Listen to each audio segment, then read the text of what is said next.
Hi, good morning, evening, afternoon, everyone, depending on where in the world you are and when you're watching this. For those of you who are watching live, thank you for tuning in. I'd love to hear from you what you think of my new set. What do you think of this? Remember last week I told you that I went to Quartzsite, which is an area like just between California and Arizona, or actually just over the border into Arizona, where they were having like this big crystal fair, if you will, out in the desert. And this is one of the pieces I picked up. I even picked up this dream catcher, and I've got them specifically so that I could create an exciting, colorful new set. I mentioned to you that I love the energies of crystals because they keep me grounded. This weighs 15 pounds, and so, but I just couldn't walk away from this piece. And the prices were like quite incredible. They were maybe, I guess, a fifth or a sixth of the price they would cost in a store downtown. So it was just, yeah, I just had a great trip. I would love to hear from you in the comments, from those of you who are into crystals and what they make you feel and whether they alter your energy. Sometimes if I am out like in the public too much, or out shopping, or in a dense city, I love to come back home and just kind of be surrounded by my crystals. It seems to balance my energy back, and sort of normalize me again. And they have this ability to do that. I'm not a crystal expert. I still kind of research them, but I do go by just what I feel and what they make me feel. And I believe that the ones that my eyes are drawn to are the ones that my physical body actually needs. That's pretty much all I know. I don't know a lot about crystals. But I wanted to talk to you about a different topic today, something that keeps coming up. People are writing to me very frequently in recent weeks and saying, like, will you talk about the coronavirus, and why are you not touching on the coronavirus, and will you ever speak about the coronavirus? So very often I am quite careful about the topics that I pick, especially because many of the current happenings in the world seem to become politicized and polarized. And where I am wary is that being politicized and polarized is one of the things that is causing a rift between people in the world, and also people who are super sensitive, people who are empaths, people who really take on the emotions of everything that's happening in the world, which happens to be a majority of my audience.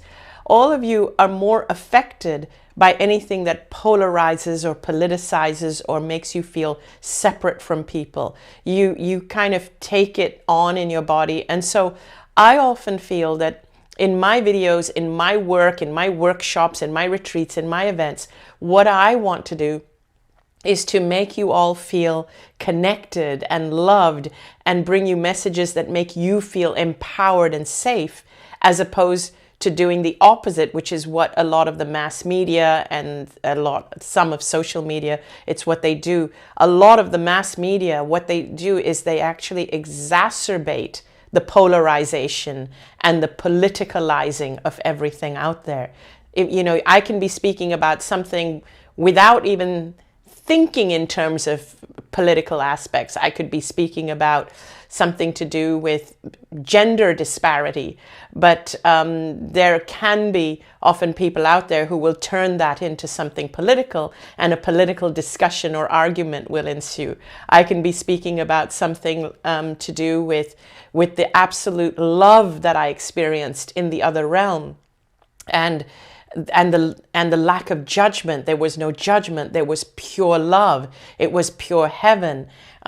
We do not get punished. There's no hell. I could be speaking about something like that, and an argument will ensue about how it goes against religious teachings, and how absolutely there is a hell, and does that mean that people who did certain things are not getting punished? And so again, it starts to become politicized. So very often, what I always feel that my place, or maybe it's just my nature, or maybe it's the NDE, I don't know. But I always like to bring people together. So today, I want to speak a little bit more about things like the coronavirus, and I could maybe even touch on this topic of hell as well. But what I am aware of is that a lot of the audience, the people I attract who relate to what I say, many of you are what I call super sensitive people, or you are empaths. When you're an empath and you're super sensitive, you are also something that is called highly suggestible. What does that mean, you're wondering? Highly suggestible means that when something is told to you or suggested to you, or when you hear something, especially from an authority, if you hear something from a doctor or a political person or somebody you feel is an authority, you take that to heart, and it actually affects you, and it affects the way you live. So if the mass media are telling you every day, all the time, that there is this deadly virus and it's spreading, and that you have to be careful of it, and everybody has to wear masks and whatever, and that if you're exposed to it, you'll catch it, and this is what you're hearing, this is what you're going to start feeling. And then when you hear of what the symptoms are, you start to almost feel the symptoms, because that's what you're hearing all the time. And so this is what being highly suggestible is. And so to give you an example, I went through a phase many years ago, I don't even like to use the word cancer, because even that is something that I no longer think of cancer the way that I used to, and the way that many people out there think of cancer. I actually believe that many empaths can bring on illnesses that are not theirs by taking on energy that is not theirs. And I believe that when I had cancer, and I don't want to make a blanket statement to say that this is the case with everybody, because again, when I say that, there will be people who will say, no, that's not the case. It's toxins, it's whatever. But I do know that for myself, and I do know many of you have written to me that you relate to this, I know that I got cancer because I am highly suggestible. I know that for me, and I can speak for myself. And I know that it's because I started taking on all the symptoms and everything that I was hearing. I was taking on all the statistics that people were telling me, that 1 in 3 people will get cancer. Microwaves cause cancer. Plastic causes cancer. If you eat foods that are not organic, it causes cancer. Sunlight causes cancer. And then I was watching 2 people very close to me go through cancer. And it appeared to me, and this is what I mean about being highly suggestible, it appeared to me that when you get cancer, you are a victim of cancer, that you had no part in causing it. It's just something that happens to you. So I became a victim, and I started to feel all these things within my body, and I started to fear cancer. I started to fear food. I started to do everything to prevent getting cancer, but I ended up getting it. Now, I've never used cancer so many times in the same paragraph, but I now realize that for empaths, illnesses are different. Many empaths are taking on dis-ease and physical conditions in their body that are that they don't need to have. They're carrying it because they have taken on energies and suggestibilities and things like that. This is why I don't often talk about things like coronavirus and so on, because what is being spread is the fear of the coronavirus. If it was up to me, which it is up to me about what to talk about on my show. And so I had to start with talking about the fear side and about the dis-ease, whether it's coronavirus or whatever. But here's what I want to tell you. If you are somebody who's highly suggestible, and I would love to hear in the comments if you believe you are someone who is highly suggestible, who is affected by external messages like that. And this means even messages like from all those really dumb drug ads, the pharmaceutical ads, which I thoroughly dislike, where the side effects are even worse than the effect that you're trying to heal. And those of you who live in America, you know exactly what I'm talking about, those pharmaceutical ads. So I'd love to hear in the comments if you are someone who is highly suggestible. And here's the thing. When you are someone who's highly suggestible, you need to look at what should I be doing instead, as opposed to what is everyone else saying. Your message needs to be the opposite. And this is where I was going with, if it is up to me, what I would be doing is I would be saying to you things like, look at the people who are not catching the coronavirus. Who are the ones out there who are exposed to it, who have been exposed to it, but they didn't get it? There's a lot more of them that did.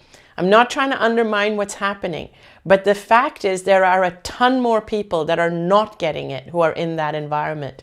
And I'm just grabbing an iPad from Danny so that I'm able to read your comments. So who are the ones that are not getting it? What is it about them? They are the ones that feel self-empowered. They are the ones with strong immune systems. I would actually be out there telling you how to strengthen your immune system as opposed to telling you to fear the virus. And this is my point. Now, teaching you how to become empowered and how to strengthen your immune system, again, is very different. And this is what I mean about being highly suggestible. Teaching you how to become more empowered and strengthening your immune system is very different from telling you that we have to take prevention steps from. So when people talk about cancer prevention, I don't even buy into that. The point is that you don't even need to think about prevention when you are strong and empowered and you have a strong immune system. It's about empowering. It's about strengthening. It's not about prevention. And here's why. When you talk about prevention, you're still focused on what you are trying to prevent. You're still focused on preventing cancer or preventing the coronavirus. All the people who didn't catch it, they weren't focused on preventing it. They just had stronger immune systems. And so this is why when I'm dealing with people who are super sensitive and who are empaths, I often say the idea is not to focus on the illness. The idea is not to focus on coronavirus. In our currently politicized, polarized world where social media is being used as an instrument for political means. Very often, even when I say what I'm saying, there will be people who'll say, oh, you're undermining or you're underplaying the issue. So here's the thing. You know who you are. Those of you who actually are highly suggestible, here's my message for you. The way that you need to operate in this world is very different from the mass messages that are being transmitted out there. Those messages, the mass fear-based messages, the messages of you have to be careful of this, you have to do this, you have to prevent this, those messages that are telling you that the fear is very real, the coronavirus is very real, the cancer is very real, you need the drugs, you need this, those messages don't serve you. They don't. And you know who you are. I am one of them. Those messages make me feel worse. I know that in order to operate in this world, I need to do what I need to do to feel empowered within myself.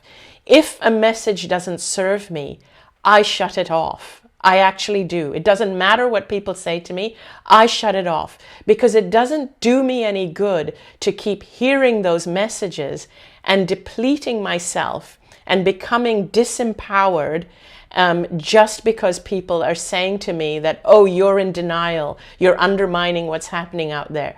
No, I would rather empower myself, shut off those messages, empower myself, and then have that power to actually not be affected by the people who are saying to me, how can you not deal with what's happening out there? I'm like, okay, it's okay. I'm fine. I'm dealing with it in my way by being empowered. So how do you empower yourself as an empath? And again, I want to hear in your comments from those of you who are relating to what I am saying. I want to hear from you. I want to know, do you become more disempowered by all those messages out there that are claiming to be telling you the truth of what's happening? So how do you empower yourself? You start living from the inside out. You start turning inward, and you start realizing that your empowerment comes from the inside, from your soul, from your higher purpose, from the divine, or from whatever it is, from the angels, from your guides, whatever it is that you that is within your belief system. And if for you, whether you believe in Jesus or Buddha, or whether you believe in Krishna or Allah, it doesn't matter to me. Whether you don't believe in any of those and you feel that it's your archangels that are guiding you, or whether it's your soul, it doesn't matter to me. But you are all divine beings that are guided. And if you are able to get yourself in silence and tune in and listen to your own guidance, and listen to what it's telling you. And here are the kinds of things to look out for. If it tells you that you are safe, you are divine, you don't need to listen to all those messages. Believe it, trust it. And here are just some, I guess, a few little bullet points that I just want to tell you to get you kickstarted on this.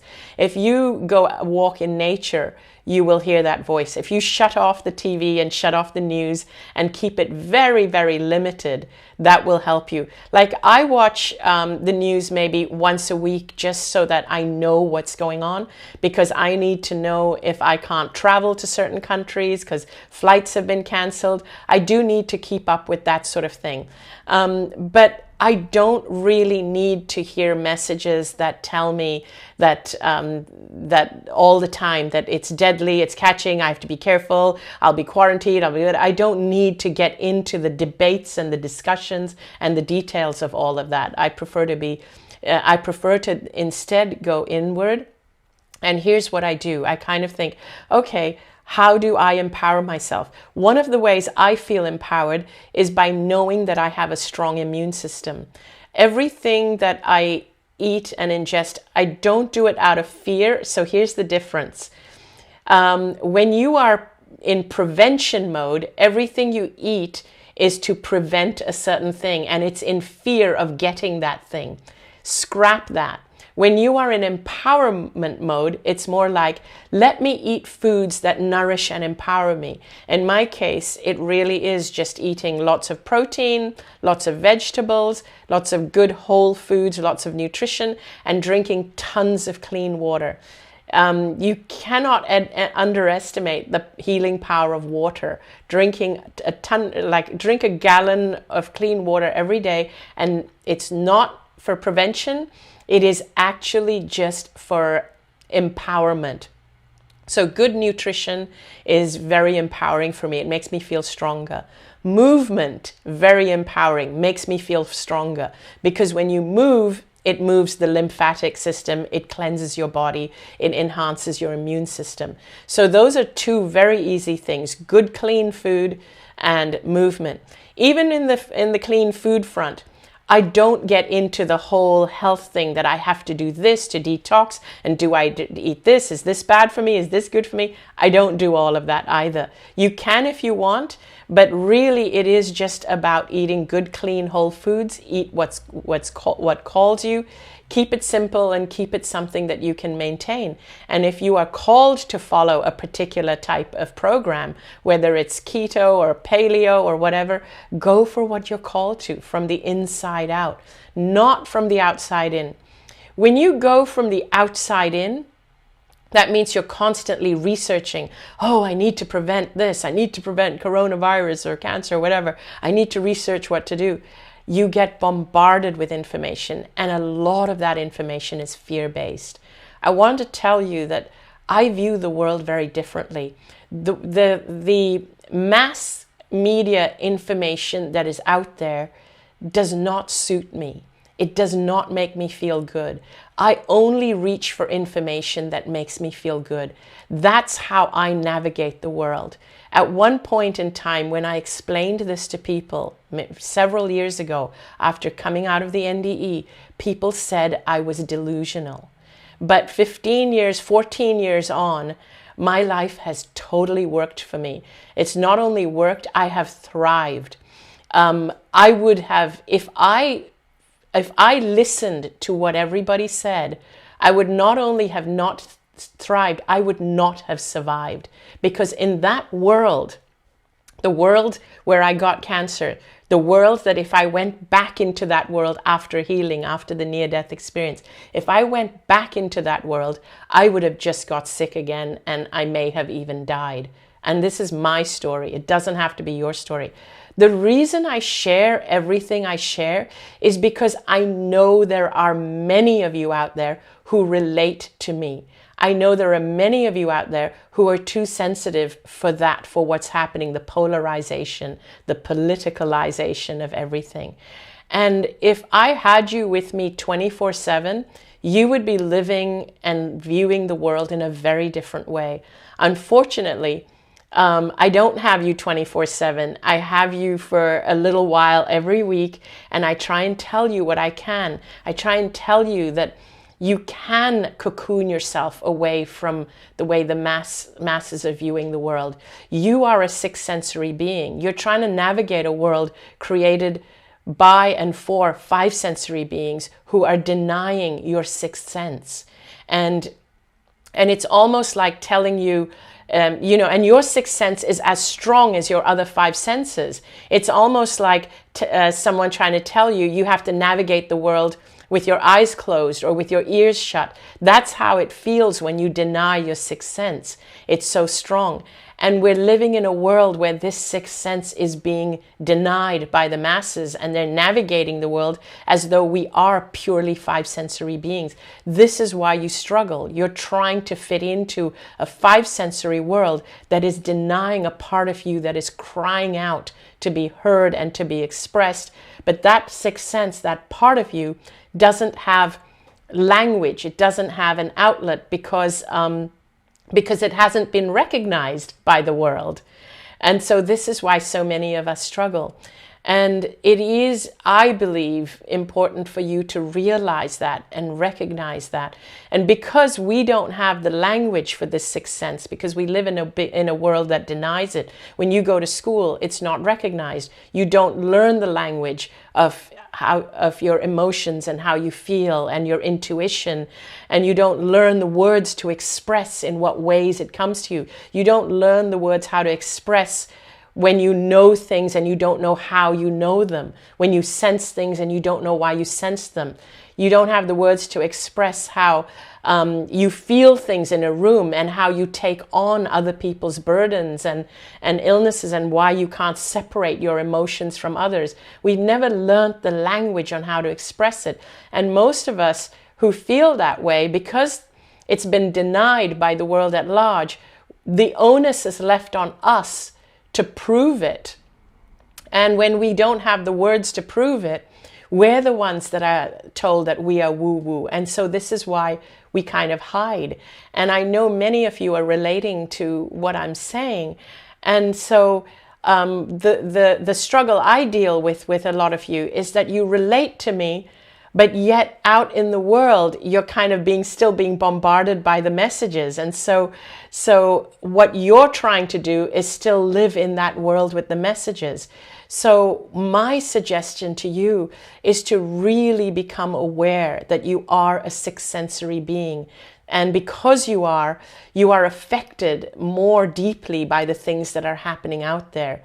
And so you have to limit all these messages. You have to be selective, and you have to choose the messages and the situations that make you feel empowered. This is super important, because as an empath, you are here to shine your light in the world. And when you feel disempowered, you stop shining that light. you're not doing what you came here to do. And if I can get you guys 24/7, we really, and this is why I do the events I do and the retreats. I've started doing longer and longer retreats, like for example, the cruise. On the cruise, we get to be together for 12 days. I'm super excited about it. I do these long retreats so that we can really start viewing the world and our lives in a different way. It's so that I can really share with you how to view the world and how to view your life in a way that makes you feel empowered. And what I'm going to do is actually, in fact, it's interesting, a lot of you have been writing into me and asking me about the cruise. I'm going to ask Danny to punch up the info or the graphics for the cruise, and I'm just going to read your comments so that I can catch a few of your questions. So the cruise, by the way, is called Empowering the Empath from the Inside Out. And in this cruise, on this cruise event, we're going to be spending 12 days out in the ocean, in the Mediterranean Sea, and we are going to actually be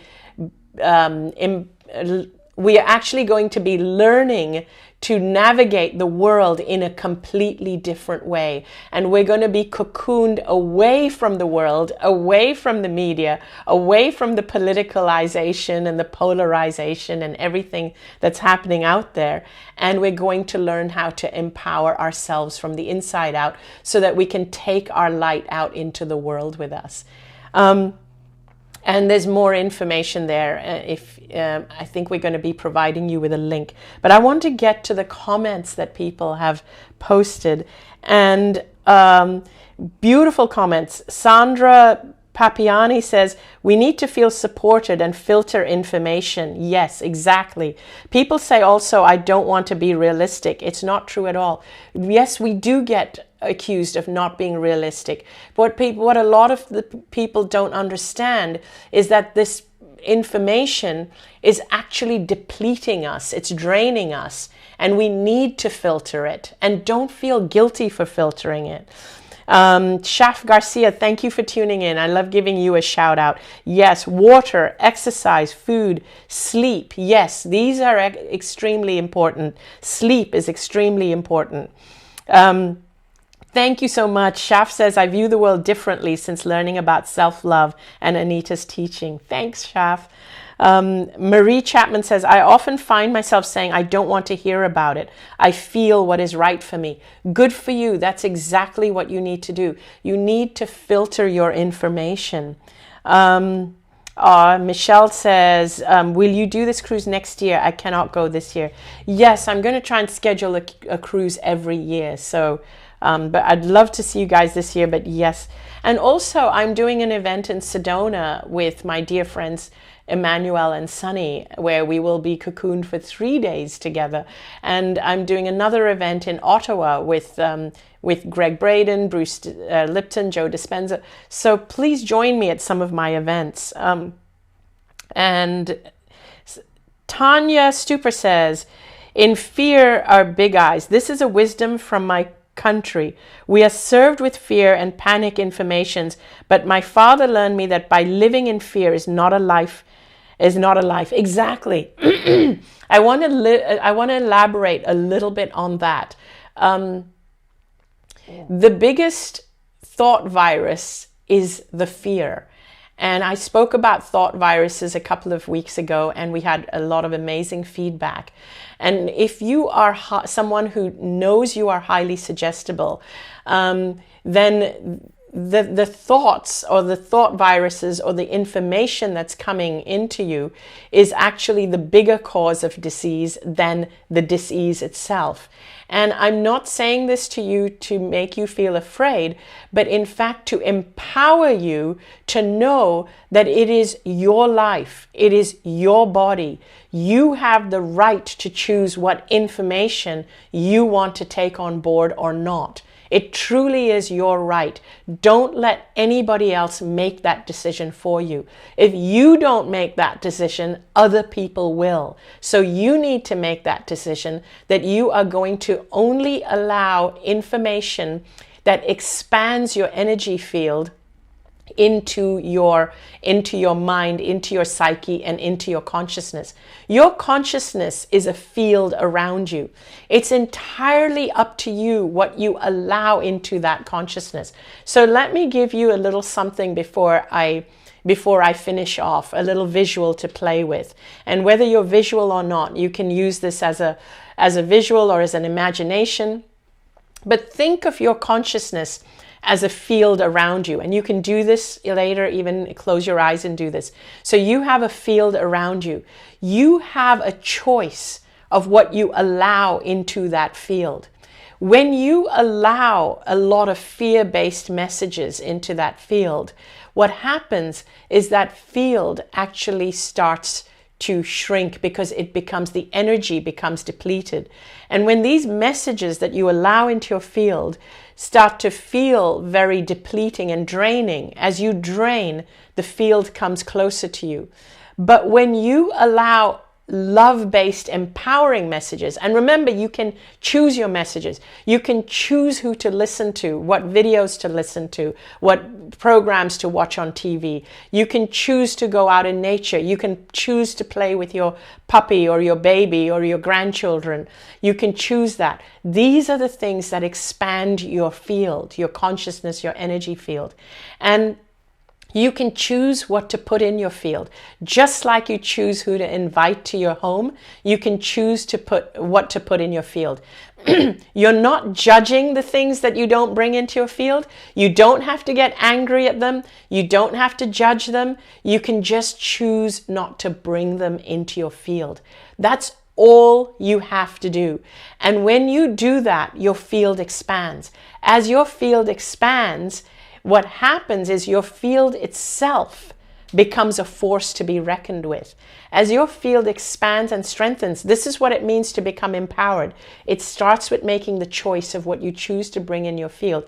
As your field expands, you become empowered. And when you become empowered, your field becomes a force of its own.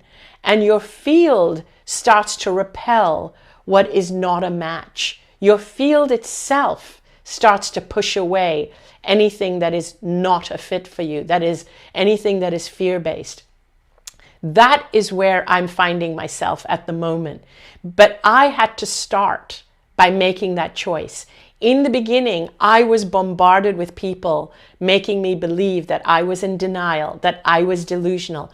Today, I don't get those people anymore. All I get are people who say, I want what you have. How do you do what you do? How do you keep all of this away? How are you doing? And it starts by making that choice and then only bringing into your field what strengthens you.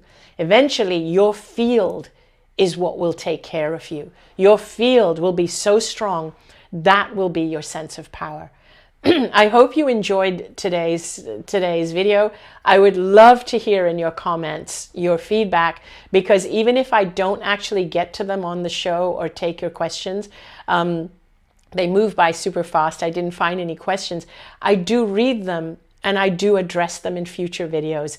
Your questions and your comments inspire me for future videos. So thank you so much for tuning in. I would love to see you at my events. We have a ton of things in the pipeline. I'm doing an online course with my partner Jennifer McLean at the moment.